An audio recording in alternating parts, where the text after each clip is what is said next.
Manifestation is everywhere right now, but here's the problem. Beginners are being handed 100 different methods and almost no real clarity. One person says scripting changed their life, another swears by subliminals. Someone else says the 369 method unlocked everything. But what actually works when you stop consuming and start testing? So I decided to do exactly that. For 30 days, I committed to trying 5 of the most talked about manifestation techniques online. Not just to see which one felt good for 5 minutes, but which one genuinely shifted my energy, my focus, and my relationship with abundance. Which method helped me feel more aligned? Which one felt empty? And which one made the biggest difference in how I think, feel, and move through life? By the end of this video, you'll know exactly where I'd start if I were manifesting from zero again, with everything I know now. Before I get into the 5 techniques, I wanted this experiment to be honest, not mystical theater. So I gave every method the same basic advantage: real attention, daily consistency, and enough time to show me something beyond a placebo high. For 30 days, I rotated through scripting, the 369 method, visualization, subliminals, and the Pinterest vision board method, paying attention to more than just external signs. I tracked how easy each one was to stick to, how it changed my emotional state, whether it made me feel calm or desperate, and whether it actually strengthened an abundance mindset. Because for me, manifestation is not just about getting things. It is about becoming the version of you who can hold them. That is the filter for this whole video. Not which technique looks the most magical, but which one creates real inner alignment that lasts when the excitement wears off completely. The first technique I tried was scripting, and honestly, this was the easiest one to romanticize. On paper, it feels powerful.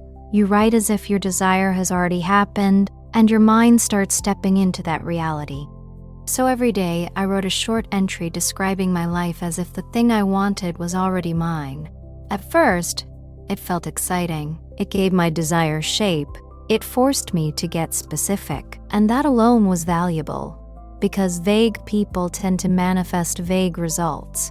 It also revealed how often I wanted bigger outcomes without feeling worthy, safe, or internally prepared to receive them yet at all. But after the first few days, I noticed something important.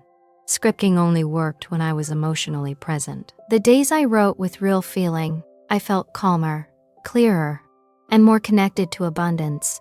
The days I just repeated pretty sentences, it felt flat, almost performative. That was the pattern. Scripting was great for clarity and identity, but weak when it became autopilot.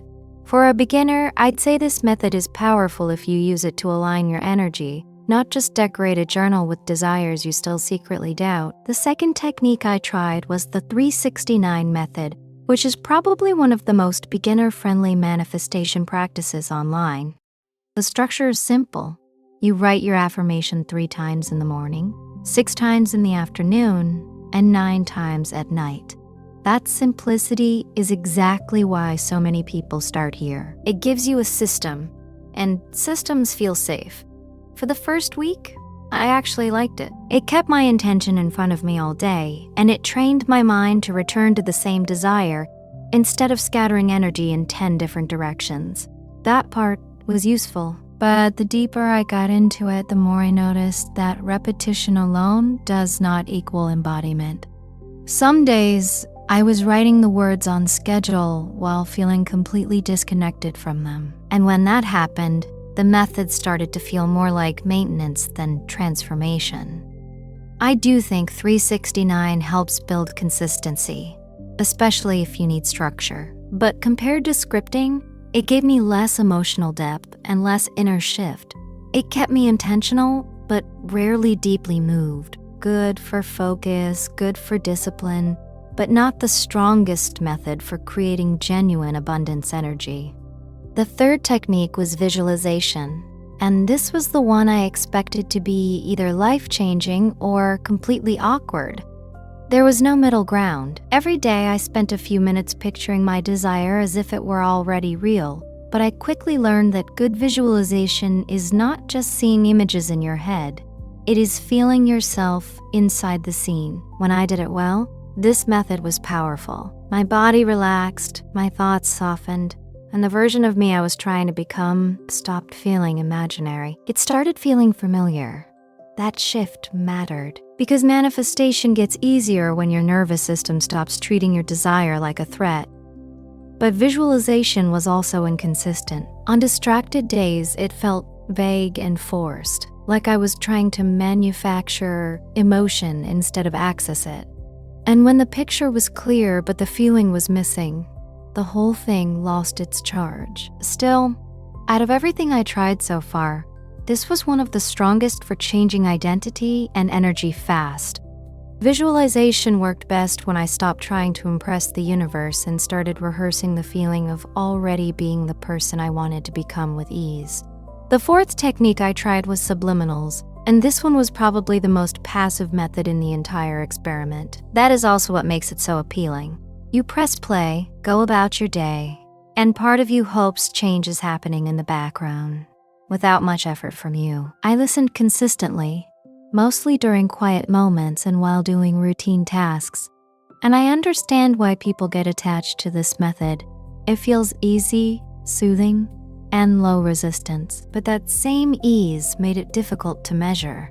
Unlike scripting or visualization, where I could clearly feel my thoughts shifting in real time, subliminals were much more subtle. I did notice that they sometimes helped me stay in a calmer, more receptive state, especially on days when my mind felt noisy. But I never had a strong moment where I thought, this is clearly changing everything. For me, subliminals worked better as support than as a main manifestation practice. They may help reinforce a mindset, but on their own, they did not create the level of clarity, embodiment, or emotional shift I was looking for by themselves alone. Useful in the background, but not powerful enough to lead the process. The fifth technique was the Pinterest method, basically a digital vision board built from images that represent the life you want to call in. This one was surprisingly interesting because it worked on two levels at once. On one hand, it made my desires feel visible. Instead of holding vague ideas in my head, I could actually see the atmosphere, lifestyle, and emotional tone I was trying to move toward. That gave my goals more texture, and it made abundance feel less abstract. But on the other hand, this method had a trap built into it. It was very easy to spend time collecting beautiful images and mistake that for actual alignment. Inspiration is not the same as embodiment. Looking at a vision board can activate desire, but desire without inner change can quickly turn into comparison, impatience, or fantasy. When I used it intentionally, as a visual reminder of the energy I wanted to hold, it helped. When I treated it like aesthetic scrolling, it did almost nothing. So my verdict is this: the Pinterest method is great for focus and emotional direction, but only if it leads you back into belief, presence, and action in real life daily. So after 30 days of testing all 5, here's my honest ranking from least effective to most effective for a beginner who wants real inner alignment, not just a temporary manifestation high. Number 5 was subliminals. They were calming, easy, and sometimes supportive, but too passive to create a strong, measurable shift on their own. It helped with discipline and focus, but the emotional depth was limited, and repetition without embodiment only took me so far. Number 3 was the Pinterest method. It was inspiring and surprisingly useful for defining the feeling of what I wanted, but only when I used it with intention instead of aesthetic distraction. Number 2 was scripting. This method gave me clarity, sharpened my desires, and exposed where my self-concept was still out of sync with what I said I wanted. But the number 1 technique for me was visualization.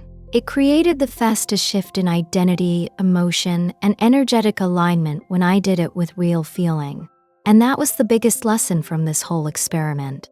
Manifestation is not about finding the cutest method or the most viral one. It is about choosing the practice that helps you feel safe, clear, and available for the reality you say you want.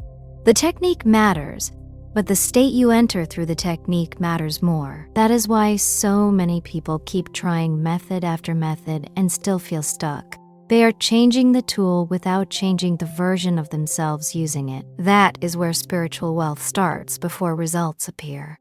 So if you're starting from zero, start simple, stay consistent, and pick the method that actually changes you from the inside out.